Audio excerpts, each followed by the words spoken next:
कांग्रेस के युवराज अपने चुनाव अभियान को प्रारंभ किए हैं, तो मैं उनकी बात को बहुत ध्यान से सुन रही थी। उन्होंने लोगों को कहा है कि वो संसद का कक्ष दिखाएंगे जहां उनकी बुखार से ग्रस्त माँ जाके बैठ गई थी। तो वो तो संसद का कक्ष है। मैं लगभग 2 साल से कह रही हूँ कि उत्तर प्रदेश के कैंपेन में जहां राहुल गांधी के जाने से लगभग हर उस सीट पे उम्मीदवार की जमानत जब्त हुई थी जहां वो गए थे, कांग्रेस के उम्मीदवार की, तो मैं उनको ये कहूंगी कि वो जितने लोगों के घर में वहां गए थे पहले उनको अपने घर में बुला लें। और ये बात मैं बहुत दिनों से कह रही हूँ कि गरीब लोगों को अपने घर में बुलाओ, अपने ड्राइंग रूम में बुलाओ, उनको वहां बिठा करके चाय पिलाओ, इसी में उनका सम्मान होगा। पिछड़े वर्गों को, दलित वर्गों को, आदिवासी वर्गों को, गरीब वर्गों को अपने घर में बुलाओ। जो बात उन्होंने अफ्रीका के साथ मध्य प्रदेश की तुलना की है, जब मैं 2003 में आई थी उस समय पर मध्य प्रदेश में भूख से मौतें हो रही थी, और अब 1 रुपया किलो गेहूं और 2 रुपया किलो चावल की योजना ने इस समस्या का निराकरण कर दिया। जब भी खेती बढ़ती है तो भूखमरी अपने आप मिटती है। एफडीआई भूखमरी बढ़ाने का कारण बनती है, खास करके एफडीआई इन रिटेल, वो भूखमरी और बेरोजगारी को बढ़ावा देती है।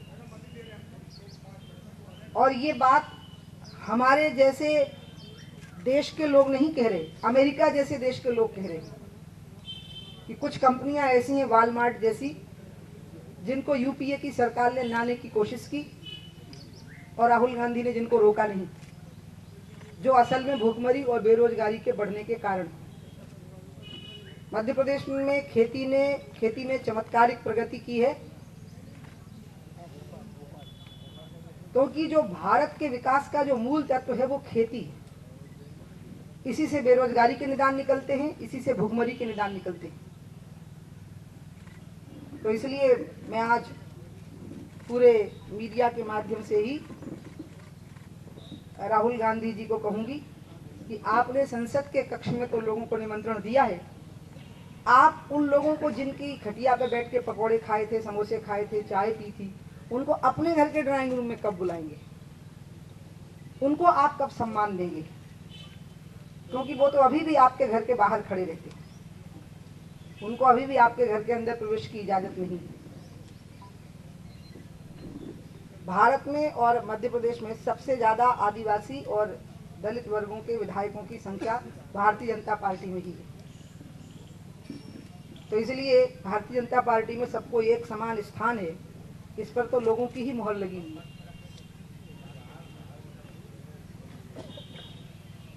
अभी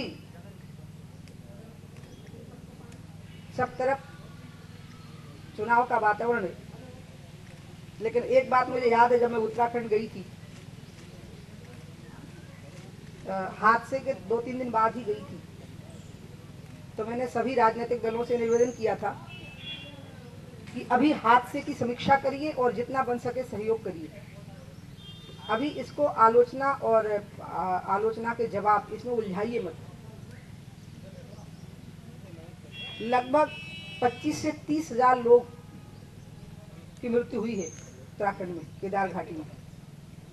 क्योंकि उसके बाद में गई, हमारी पार्टी ने एक टीम बनाई है जिसमें भगत सिंह कोश्यारी, वहाँ के जो पूर्व मुख्यमंत्री हैं वो हैं, शाहनवाज हुसैन जी हैं, मैं हूँ। मैं वहाँ गई, 4-5 दिन वहाँ रही, और जो बात मुझे दूर से समझ में आई थी वही नजदीक से समझ में आ गई, बल्कि पुष्टि हो गई कि प्राकृतिक विपदा से धन हानि हो सकती थी, लेकिन जन हानि एक भी नहीं हो सकती थी अगर प्रशासन ने अपने कर्तव्य को पूरा किया होता। तो एक भी जन की हानि नहीं हो सकती थी, खास करके केदार घाटी में। वहां मात्र इतना करना था कि 36 घंटे से हुई बारिश से जो तालाब भर गया था गांधी सरोवर, जो पहाड़ पर था हिमालय पर, केदारनाथ से 3 किलोमीटर पीछे ऊंचाई पर, जो उबल गया और जिससे पूरा हादसा हो गया।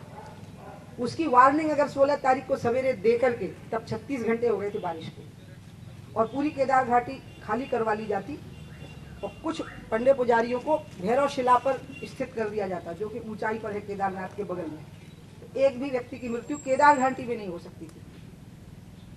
तो लगभग 25 से 30 हजार लोग केदार घाटी में मरे। रतनगढ़ की जो घटना है वो इतनी दुखद है, मैं वहां जाना चाहती थी, चुनाव आयोग ने मुझे जाने नहीं दिया। जो निर्वाचन अधिकारी होते हैं जिले के कलेक्टर, उनका मुझे फोन आया कि दीदी हमें आपकी व्यवस्था बनाने में ही कठिनाई हो जाएगी, क्योंकि मेरी जो कैटेगरी है वो Z+ की, और हम चाहते हैं कि अभी प्रशासनिक अमला जो है उन लोगों के सहयोग में लगे, तो अभी आप मत आइए। तो मैंने कहा ठीक है, मैं नहीं आती। मुझे चुनाव आयोग ने छतरपुर में दशहरे के कार्यक्रम में भी नहीं आने दिया। वहाँ के भी कलेक्टर का फोन मुझे दिल्ली में गया, और वो निर्वाचन अधिकारी की हैसियत से बोल रहे थे, इसलिए मैंने उनकी बात का सम्मान किया, और उन्होंने मुझे कहा कि आप इस कार्यक्रम में मत आइए, क्योंकि आप दर्शक की हैसियत से बैठ सकती हैं, लेकिन कार्यक्रम में ऊपर आप मंच पर, क्योंकि मैं उसकी अध्यक्षता कर रही थी, तो मुझे लगा कि मान लो मैं नीचे जाके बैठ गई वहाँ, तो कोई ऐसी स्थिति ना उत्पन्न हो जाए जिसमें किसी नियम का उल्लंघन हो जाए।